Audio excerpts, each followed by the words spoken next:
विधि 22 साल की नवयुवती थी, जिसका अपनी दादी के अलावा दुनिया में कोई नहीं था। अचानक एक दिन दादी की मौत हो गई। विधि अब दुनिया में बिल्कुल अकेली रह गई थी। उसके बॉयफ्रेंड सनी के अलावा अब उसका इस दुनिया में कोई सहारा नहीं था। एक दिन विधि दादी की अलमारी खोलती है, जिसमें उसे एक पुरानी बैंक की पासबुक और लॉकर की चाबी मिलती है। विधि बहुत हैरान हो जाती है।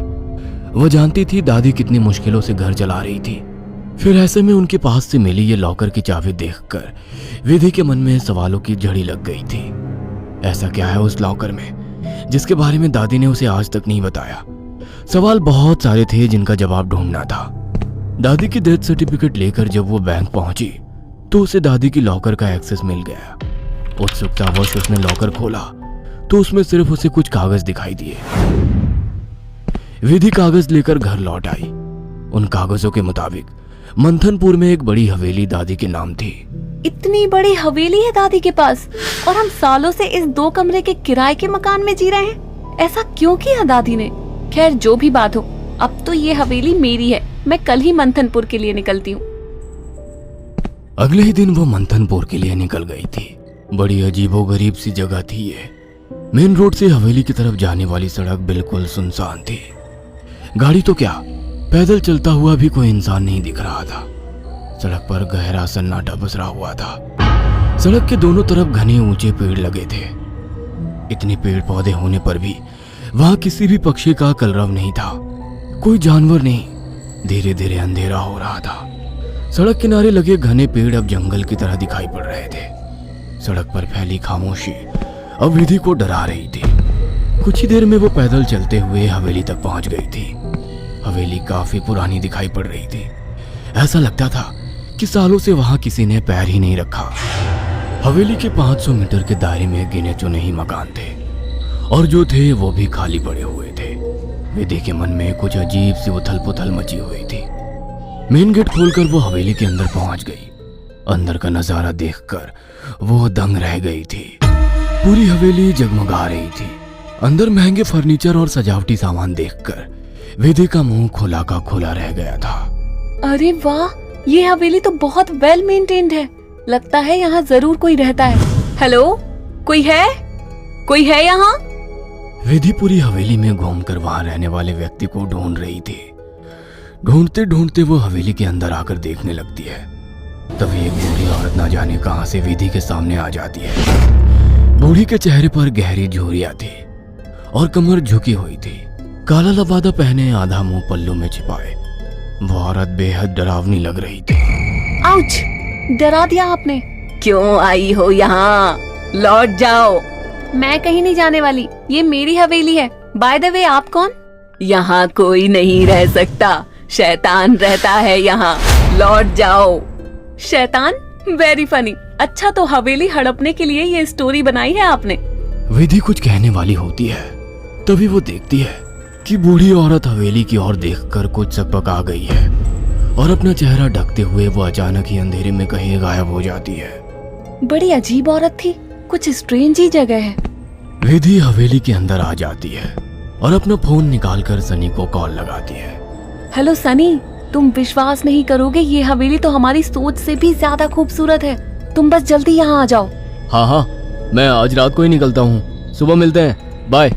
अगले दिन सुबह सनी भी हवेली पहुंच गया था। अरे यार, कहाँ फंसा दिया विधि ने। अंदर जाने तक का रास्ता नहीं है। हर तरफ झाड़ियाँ, पेड़ पौधे। ऊपर से मुझे कहा कि मेरी सोच से भी ज्यादा खूबसूरत है हवेली माय फुट। सनी बड़बड़ाता हुआ मेन गेट से अंदर जा रहा था। बाहर का कंपाउंड क्रॉस करने के बाद अब वो दरवाजे के सामने था। उसके नॉक करने से पहले ही दरवाजा खुद ब खुद खुल गया। सनी हैरान रह गया था। अंदर पहुंचकर उसने देखा हॉल में कोई भी नहीं है। विधि को पुकारते हुए वो अंदर बेडरूम की ओर बढ़ गया। बेडरूम के अंदर का नजारा देखकर सनी ने दांतों तले उंगलियां दबा ली। विधि अंदर बेड पर बैठी हुई थी। उसके लंबे बाल खुले हुए थे और उसके चेहरे को ढके हुए थे। बालों के बीच से उसकी लाल खून आंखें दिखाई पड़ रही थी। दोनों हाथ और पैरों की मदद से वो बेड पर ऐसे बैठी हुई थी मानो कोई जानवर हो। उसकी खूबसूरती गुलाबी त्वचा जगह जगह से कटी थी और सफेद पड़ गई थी। विधि को देखकर सनी जोर से चिल्लाया, विधि, ये क्या हो गया तुम्हें? सनी की बात सुनकर विधि ने डरावने अंदाज में गर्दन टेढ़ी की। अब उसके चेहरे पर से कुछ बाल हट गए थे। वह भयानक आवाज के साथ हंसने लगी। उसके मुंह से किसी जानवर की तरह लार गिर रही थी। अचानक ही वह पूरी ताकत से चिल्लाई। विधि के बाल हवा में उड़ रहे थे और चेहरा चीखते हुए और भी भयानक होता जा रहा था। काले दांत और सफेद पड़ चुकी आंखें आकार में बड़ी होती जा रही थी। सनी के अंदर और देख पाने की ताकत नहीं बची थी। अपनी पूरी ताकत लगाकर वो कमरे से बाहर की तरफ भागा। बाहर हवेली के दरवाजे तक पहुंचा ही था कि विधि की दर्द से भरी आवाज सुनाई पड़ी। सनी, मुझे छोड़कर मत जाओ, मुझे बचा लो। सनी, ये मुझे नहीं छोड़ेगा। बहुत दर्द हो रहा है, बहुत दर्द हो रहा है। विधि जोर जोर से रो रही थी और सनी को रोकने के लिए बोल रही थी। विधि की ऐसी दर्द भरी आवाज सुनकर सनी तड़प उठा और दौड़कर उसके कमरे की तरफ वापस आ गया। ये सब क्या हो गया विधि? ये सब क्या हो गया? मैं क्या करूं, बोलो। बहुत भूख लगी है, तेरा खून पीना है। इतना कहकर विधि अजीब तरीके से मुस्कुराने लगती है और अपने हाथों और पैरों की मदद से जमीन पर रेंगते हुए सनी की ओर बढ़ती है। सनी बिजली सी तेजी दिखाकर कमरे से बाहर निकल आता है और कमरे का दरवाजा बाहर से बंद कर देता है। सनी की कुछ समझ नहीं आ रहा था। वह विधि की मदद करना चाहता था। उसे ऐसी हालत में छोड़ना उसे मौत के मुंह में धकेलने जैसा था। वह बाहर जाकर मदद मांगने का निर्णय लेता है और तुरंत बाहर निकल आता है। हवेली के अंदर दूर दूर तक केवल सन्नाटा छाया हुआ था। अंदर से रह रहकर विधि की दर्द भरी चीखें सुनाई दे रही थी। मदद की उम्मीद में सनी दौड़ते हुए आगे भागे जा रहा था। तभी उसकी नजर एक चर्च पर पड़ी। चर्च काफी जर्जर हालत में था। सनी इधर उधर देखता हुआ अंदर पहुंच गया। दोनों हाथ आपस में बांधकर वो फूट फूट कर रो रहा था।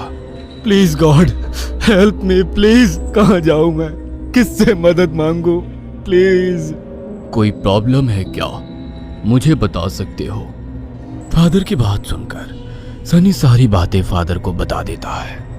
परेशान मत हो डियर, मैं तुम्हें हॉली वाटर दे रहा हूँ। जाकर अपनी गर्लफ्रेंड के ऊपर छिड़क देना। God bless. Sunny holy water लेकर हवेली लौट आया था। उसने विधि के रूम का दरवाजा खोला तो वो दीवारों पर चल रही थी।